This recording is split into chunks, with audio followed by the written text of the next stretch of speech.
ओम नमो भगवते वासुदेवाय। ओम नमो भगवते वासुदेवाय। ओम नमो भगवते वासुदेवाय।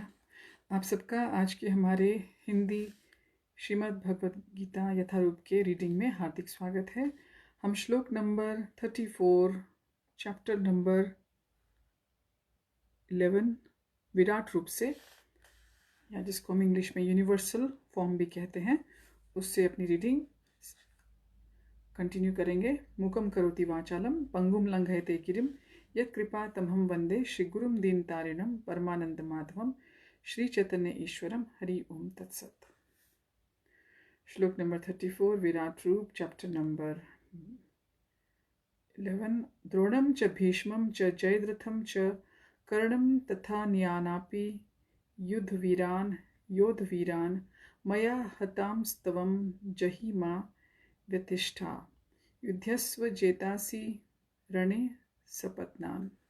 द्रोण, भीष्म, जयद्रथ, कर्ण तथा अन्य महान योद्धा पहले ही मेरे द्वारा मारे जा चुके हैं, अतः तुम उनका वध करो और तनिक भी विचलित न हो।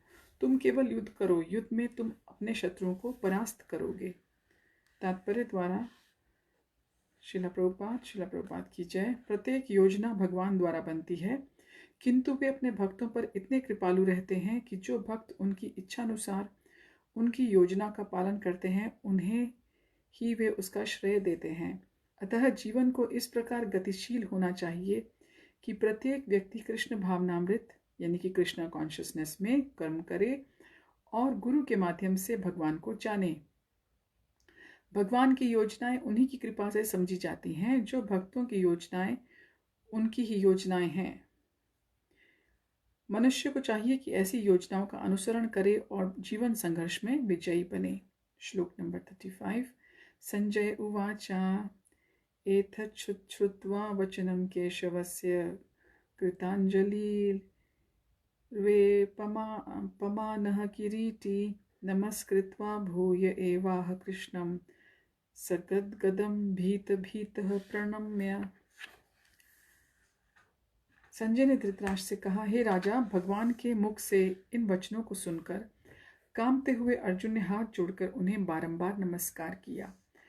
फिर उसने भयभीत होकर अवरुद्ध स्वर में कृष्ण से इस प्रकार कहा। तात्पर्य, जैसा कि पहले कहा जा चुका है, भगवान के विश्वरूप के कारण अर्जुन आश्चर्यचकित था, अतः वह कृष्ण को बारंबार नमस्कार करने लगा और अवरुद्ध कंठ से आश्चर्य से वह कृष्ण की प्रार्थना मित्र के रूप में नहीं अपितु भक्त के रूप में करने लगा। श्लोक नंबर 36। अर्जुन वाचा स्थाने ऋषिकेश तव प्रकृत्या जगत् प्रहृष्यत्यनुर्जयते च रक्षांसि भीतानि दिशो द्रवन्ति सर्वे नमस्यन्ति च सिद्ध संगाः।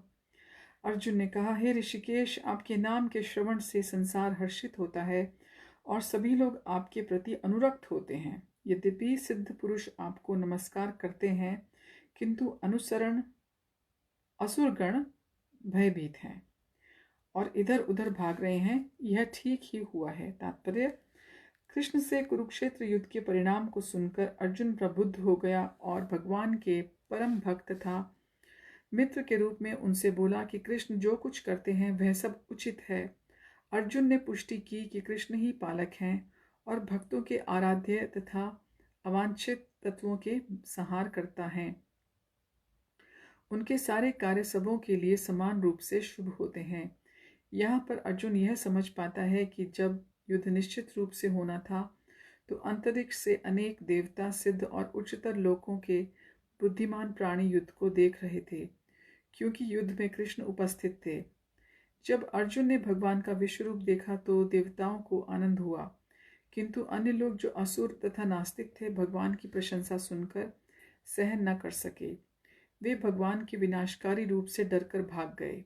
भक्तों और नास्तिकों के प्रति भगवान के व्यवहार की अर्जुन द्वारा प्रशंसा की गई है। भक्त प्रत्येक अवस्था में भगवान का गुणगान करता है, क्योंकि वह जानता है कि वे जो कुछ भी करते हैं वह सबों के हित में है।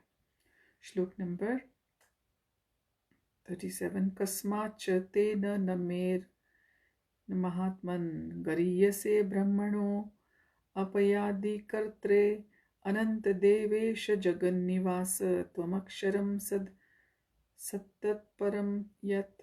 हे महात्मा, आप ब्रह्मा से भी बढ़कर हैं। आप यदि सृष्टा हैं तो फिर वे आपको सादर नमस्कार क्यों न करें। हे अनंत, हे देवेश, हे जगन्निवास, आप परम स्रोत, अक्षर, कारणों के कारण तथा इस भौतिक जगत से परे हैं। तात्पर्य: अर्जुन इस प्रकार नमस्कार करके यह सूचित करता है कि कृष्ण सबों के पूजनीय हैं, वे सर्वव्यापी हैं और प्रत्येक जीव की आत्मा है। अर्जुन कृष्ण को महात्मा कहकर संबोधित करता है, जिसका अर्थ है कि वे उदार तथा अनंत हैं।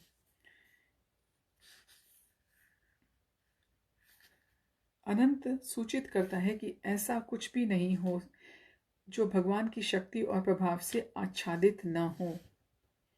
और देवेश का अर्थ है कि वे समस्त देवताओं के नियंता हैं और उन सबके ऊपर हैं। वे समग्र विश्व के आश्रय हैं। अर्जुन ने भी सोचा कि यह सर्वथा उपयुक्त है कि सारे सिद्ध तथा शक्तिशाली देवता भगवान को नमस्कार करते हैं, क्योंकि उनसे बढ़कर कोई नहीं है। अर्जुन विशेष रूप से उल्लेख करता है कि कृष्णा ब्रह्मा से भी बढ़कर हैं, क्योंकि ब्रह्मा उन्हीं के द्वारा उत्पन्न हुए हैं। ब्रह्मा का जन्म कृष्ण के पूर्ण विस्तार गर्भोदकशाय विष्णु की नाभि से निकले कमल नाल से हुआ।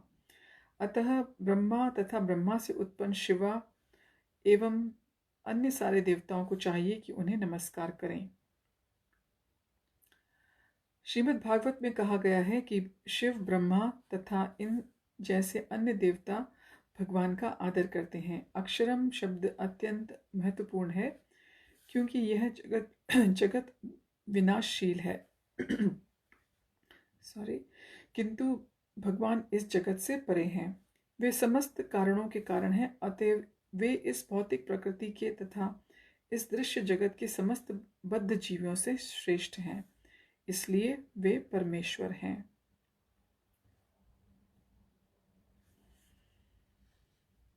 श्लोक नंबर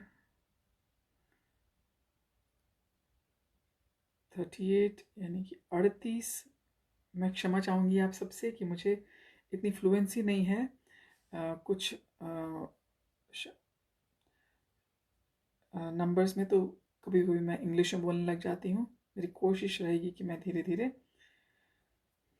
पूर्णतया हिंदी अक्षरों को हिंदी में बोल सकूं। यदि श्लोक नंबर 38, त्वमादिदेवः पुरुषः पुराणस्त्वमस्य विश्वस्य परम निधानम वेत्तासि वेद्यं च परमं च धाम त्वया ततं विश्वमनंत रूप। यदि आप आदिदेव, सनातन पुरुष तथा इस दृश्य जगत के परम आश्रय हैं, आप सब कुछ जानने वाले हैं और आप ही वह सब कुछ हैं जो जानने योग्य है। आप भौतिक गुणों से परे परम आश्रय हैं। वे अनंत रूप, हे अनंत रूप, यह संपूर्ण दृश्य जगत आपसे व्याप्त है। तात्पर्य: प्रत्येक वस्तु भगवान पर आश्रित है, अतः वे ही परम आश्रय हैं। निधानम का अर्थ है ब्रह्म तेज समेत सारी वस्तुएं भगवान कृष्ण पर आश्रित हैं। वे इस संसार में घटित होने वाली प्रत्येक घटना को जानने वाले हैं, और यदि ज्ञान का कोई अंत है तो वे ही समस्त ज्ञान के अंत हैं। अतः वे ज्ञाता हैं और ज्ञेय वेद्यम भी वे जानने योग्य हैं, क्योंकि वे सर्वव्यापी हैं। वैकुंठ लोक में कारण स्वरूप होने से वे दिव्य हैं। वे दिव्य लोक में भी प्रधान पुरुष हैं। श्लोक नंबर 39। वायुर्यमो अग्निर्वरुणः शशांकः प्रजापतिस्त्वं प्रपितामहेश्च नमो नमस्ते अस्तु सहस्रकृत्वः पुनश्च भूयोऽपि नमो नमस्ते। आप वायु हैं तथा परम नियंता भी हैं। आप अग्नि हैं, जल हैं तथा चंद्रमा हैं। आप आदिजीव ब्रह्मा हैं और आप प्रपितामह हैं। अतः आपको 1000 बार नमस्कार है और पुनः पुनः नमस्कार है। तात्पर्य: भगवान को वायु कहा गया है क्योंकि वायु सर्वव्यापी होने के कारण समस्त देवताओं का मुख्य अधिष्ठाता है। अर्जुन कृष्ण को प्रपितामह कहकर संबोधित करता है क्योंकि वे विश्व के प्रथम जीव ब्रह्मा के पिता हैं। तो यदि हमसे कोई पूछे कि प्रपितामह भगवान को क्यों कहते हैं, तो वे इसलिए कहते हैं क्योंकि वे जो सबसे आदि जीव हैं इस विश्व के, यानी कि ब्रह्मा जी, वो उनके पिता हैं। श्लोक नंबर 40। नमः पुरस्तादथ पृष्ठतस्ते नमोस अस्तु ते सर्वत एव सर्व अनंत वीर्यामित विक्रमस्त्वं सर्वं समाप्नोषि ततोऽसि सर्वः। आपको आगे पीछे और चारों ओर से नमस्कार है। हे असीम शक्ति, आप अनंत पराक्रम के स्वामी हैं, आप सर्वव्यापी हैं, अतः आप सब कुछ हैं। तात्पर्य: कृष्ण के प्रेम से अभिभूत उनका मित्र अर्जुन सभी दिशाओं से उनको नमस्कार कर रहा है। वह स्वीकार करता है कि कृष्ण समस्त बल तथा पराक्रम के स्वामी हैं और युद्ध भूमि में एकत्र समस्त योद्धाओं से कहीं अधिक श्रेष्ठ हैं। विष्णु पुराण में 1.969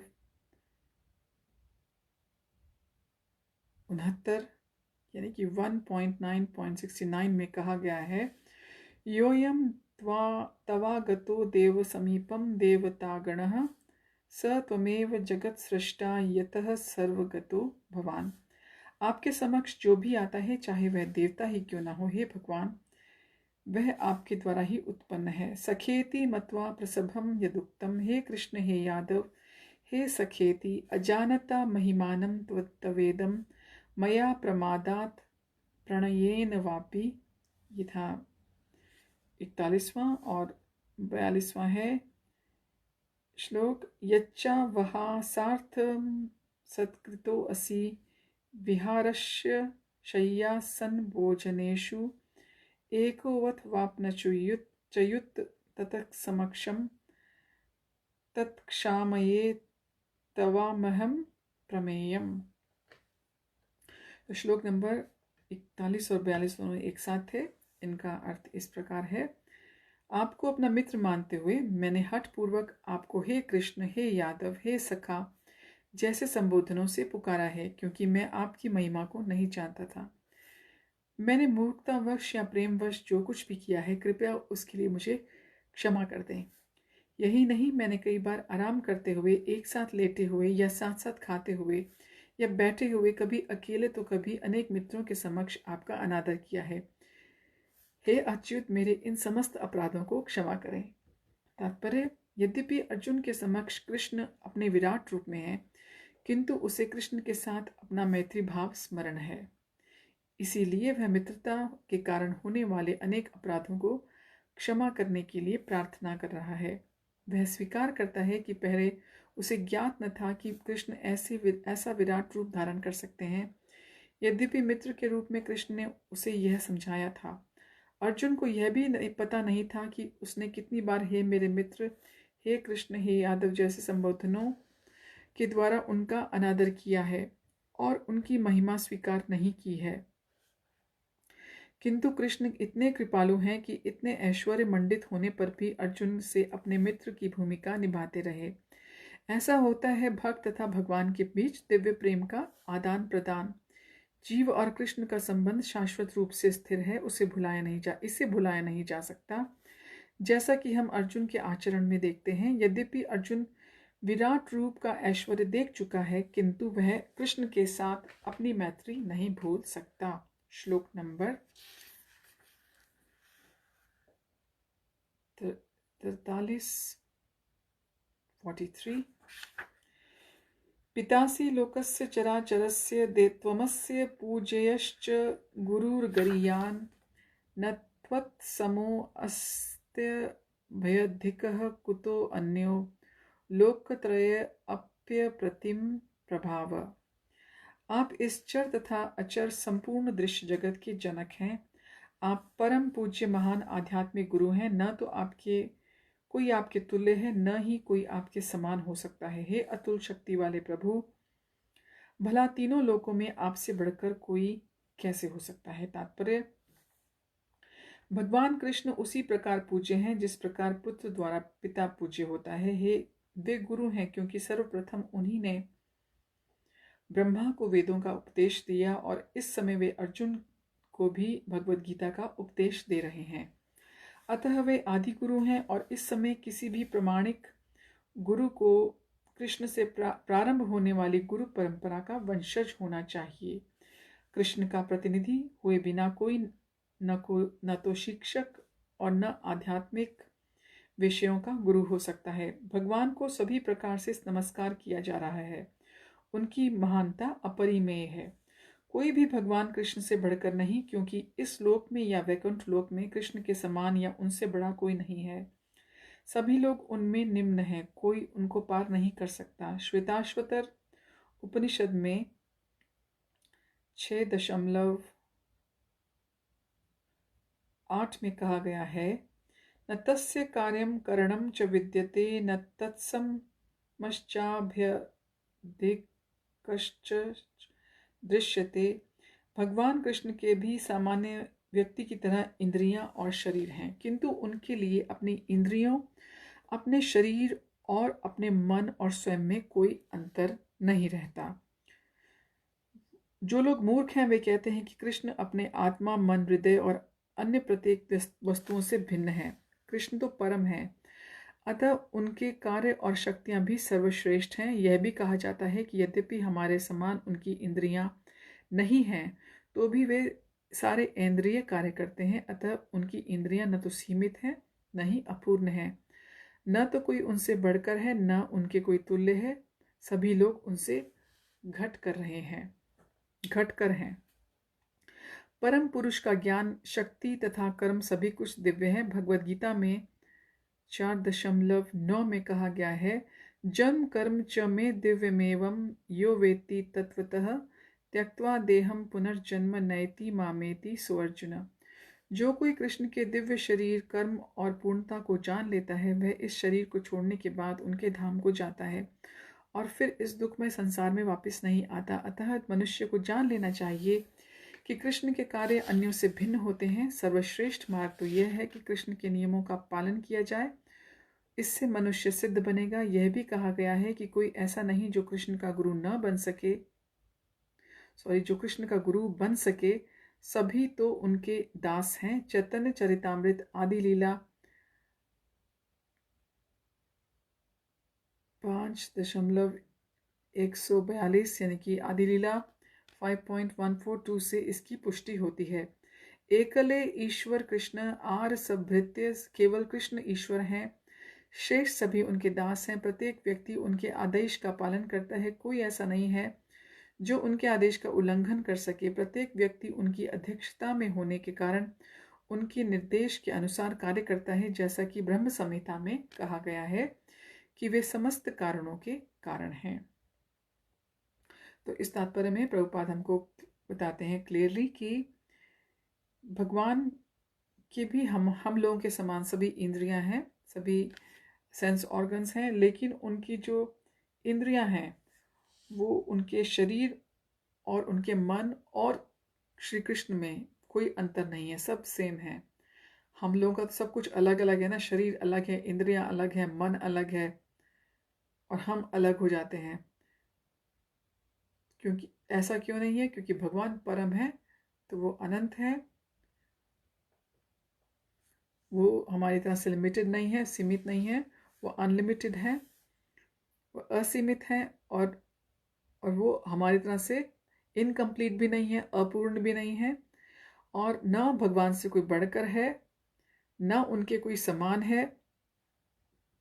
सभी लोग जो हैं उनसे घटकर हैं, कम हैं।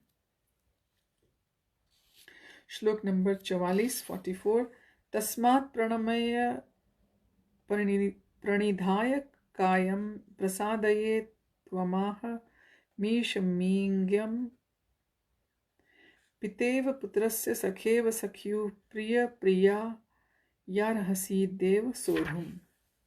आप प्रत्येक जीव द्वारा पूजनीय भगवान हैं, अतः मैं गिरकर सादर प्रणाम करता हूँ और आपकी कृपा की याचना करता हूँ जिस प्रकार पिता अपने पुत्र की ढिठाई सहन करता है, या मित्र अपने मित्र की धृष्टता सह लेता है, या प्रिय अपनी प्रिया का अपराध सहन कर लेता है, उसी प्रकार आप कृपा करके मेरी त्रुटियों को सहन कर लें। तात्पर्य, कृष्ण के भक्त उनके साथ विविध प्रकार के संबंध रखते हैं। कोई कृष्ण को पुत्रवत, कोई पति के रूप में, कोई मित्र के रूप में, या कोई स्वामी के रूप में मान सकता है। कृष्ण और अर्जुन का संबंध मित्रता का है। जिस प्रकार पिता, पति या स्वामी सब अपराध सहन कर लेते हैं, उसी प्रकार कृष्ण सहन करते हैं। श्लोक नंबर 45। अदृष्टपूर्वं हृषितोऽस्मि दृष्ट्वा भयेन च प्रव्यथितं मनो मे तदेव मे दर्शय देवरूपं प्रसीद देवेश जगन्निवास। पहले कभी न देखे गए आपके इस विराट रूप का दर्शन करके मैं पुलकित हो रहा हूँ, किंतु साथ ही मेरा मन भयभीत हो रहा है। अतः आप मुझ पर कृपा करें हे देवेश, हे जगन्निवास, अपना पुरुषोत्तम भगवान स्वरूप पुनः दिखाएं। तात्पर्य, अर्जुन को कृष्ण पर विश्वास है क्योंकि वह उनका प्रिय मित्र है, और प्रिय मित्र रूप में वह अपने मित्र के ऐश्वर्य को देखकर अत्यंत पुलकित है। अर्जुन यह देखकर अत्यंत प्रसन्न है कि उसके मित्र कृष्ण भगवान हैं और ऐसा विराट रूप प्रदर्शित कर सकते हैं, किंतु साथ ही वह इस विराट रूप को देखकर भयभीत है कि उसने अनन्य मैत्री भाव के कारण कृष्ण के प्रति अनेक अपराध किए हैं। इस प्रकार भयवश उसका मन विचलित है। यद्यपि भयभीत होने का कोई कारण नहीं है, अतएव अर्जुन कृष्ण से प्रार्थना करता है कि वे अपना नारायण रूप दिखाएं, क्योंकि वे कोई भी रूप धारण कर सकते हैं। यह विराट रूप भौतिक जगत के ही तुल्य भौतिक एवं नश्वर है, किंतु वैकुंठ लोक में नारायण के रूप में उनका शाश्वत चतुर्भुज रूप रहता है। वैकुंठ लोक में असंख्य लोक हैं और कृष्ण इन सब में अपने भिन्न नामों से अंश रूप में विद्यमान है। इस प्रकार अर्जुन वैकुंठ लोक के उनके किसी एक रूप को देखना चाहता था। निस्संदेह प्रत्येक वैकुंठ लोक में नारायण का स्वरूप चतुर्भुजी है, किंतु इन चारों हाथों में वे विभिन्न क्रम में शंख, गदा, कमल और चक्र के चिन्ह धारण किए रहते हैं। विभिन्न हाथों में इन चारों चिन्हों के अनुसार नारायण भिन्न भिन्न नामों से पुकारे जाते हैं, और ये सारे रूप कृष्ण के हैं। इसलिए अर्जुन कृष्ण के चतुर्भुज रूप का दर्शन करना चाहता है। अब जब भगवान ने अर्जुन को अपना विराट रूप दिखा दिया, तो अर्जुन देख के प्रसन्न भी हुए और पुलकित भी हुए, खुश भी हुए और साथ में डर भी गए। तो उन्होंने भगवान से प्रार्थना की कि भगवान अपना नारायण रूप दिखाएं, चार भुजाओं वाला, जो वैकुंठ में है और जो हमेशा रहता है। ये विराट रूप तो भौतिक नश्वर जगत के समान है, पर जो नारायण का रूप है वो इटर्नल है, वो हमेशा रहता है। और वैकुंठ लोक में प्रभुपाद कहते हैं कि नारायण चार भुजाओं वाले हैं, और सारे ही जो हैं सेम ही चार चार भुजाओं वाले हैं, पर उनके हाथों में डिफरेंट अलग अलग क्रम में, अलग अलग ऑर्डर में शंख, चक्र, गदा और कमल रहते हैं। तो जिस ऑर्डर में वो हैं पकड़े हुए ये चारों चीज़ें, शंख, चक्र, कमल और गदा, उसके हिसाब से उनके अलग अलग नाम होते हैं। वो अलग अलग उन नामों से पुकारे जाते हैं। क्योंकि कई बार हम सोचते हैं ना कि वैकुंठ लोक में सारे नारायण है, तो डिस्टिंग्विश करने का क्या प्रयोजन होगा, किस तरह से हम उनको अलग अलग पहचान पाएंगे। तो प्रभुपाद ने हमको यहाँ पे क्लियरली समझाया है तात्पर्य में। श्लोक नंबर 46। किरीटीनं गदिनं चक्रहस्तमिच्छामि त्वां दृष्टुमहं तथैव तेनैव रूपेण चतुर्भुजेन सहस्रबाहो भव विश्वमूर्ते। हे विराट रूप, हे सहस्त्रभुज भगवान, मैं आपको आपके मुकुटधारी चतुर्भुज रूप का दर्शन करना चाहता हूँ, जिसमें आप अपने चारों हाथों में शंख, चक्र, गदा और पद्म धारण किए हुए हो। मैं उसी रूप को देखने का ये इच्छा करता हूँ। तात्पर्य, ब्रह्म संहिता में 5.39 यानी कि 5.39 में कहा गया है, रामादि मूर्तिषु कला नियमेन तिष्ठम। भगवान सैकड़ों हजारों रूपों में नित्य विद्यमान रहते हैं, जिनमें से राम, नृसिंह, नारायण उनके मुख्य रूप हैं। रूप तो असंख्य हैं, किंतु अर्जुन को ज्ञात था कि कृष्ण ही आदि भगवान हैं, जिन्होंने यह क्षणिक रूप धारण किया है। अब वह प्रार्थना कर रहा है कि भगवान अपने नारायण नित्य रूप का दर्शन दें। इस श्लोक में श्रीमद् भागवत के कथन की निस्संदेह पुष्टि होती है कि कृष्ण आदि भगवान हैं और अन्य सारे रूप उन्हीं से प्रकट होते हैं। वे अपने अंशों से भिन्न नहीं हैं और वे अपने असंख्य रूपों में भी ईश्वर ही बने रहते हैं। इन सारे रूपों में वे तरुण दिखते हैं, यही भगवान का स्थायी लक्षण है। कृष्ण भगवान को जानने वाला इस भौतिक संसार के समस्त कलमश से मुक्त हो जाता है। तो हम अपनी रीडिंग श्लोक नंबर 47 यानी कि 47 से चैप्टर 4 विराट रूप से कंटिन्यू करेंगे। आप सबका एक लंबे समय बाद हमारे साथ जुड़ने के लिए बहुत बहुत धन्यवाद। आशा करते हैं कि आपका ये केशव मास मंगलमय हो, और अगर आप शिला प्रभुपाद के बुक मैराथन में भाग ले रहे हैं तो आप, भगवान करे, आप अपने हाथों से कम एक व्यक्ति को तो भगवद गीता जरूर दें, और हो सके तो माला जप कराएं, और दूसरों की कृष्ण भावनामृत, कृष्णा कॉन्शियसनेस वाली जो जर्नी है, जो यात्रा है, वो स्टार्ट करने के निमित्त बने। क्योंकि भगवान तो जगह जगह प्रभुपाद हमको बोलते हैं कि भगवान तो सब कर रहे हैं, हम तो एक बस निमित्त हैं। निमित्त यानी कि हम तो एक मीन्स बने हुए हैं। तो इसी के साथ हरि ओम तत्सत। हरे कृष्णा। प्रभुपाद की जय।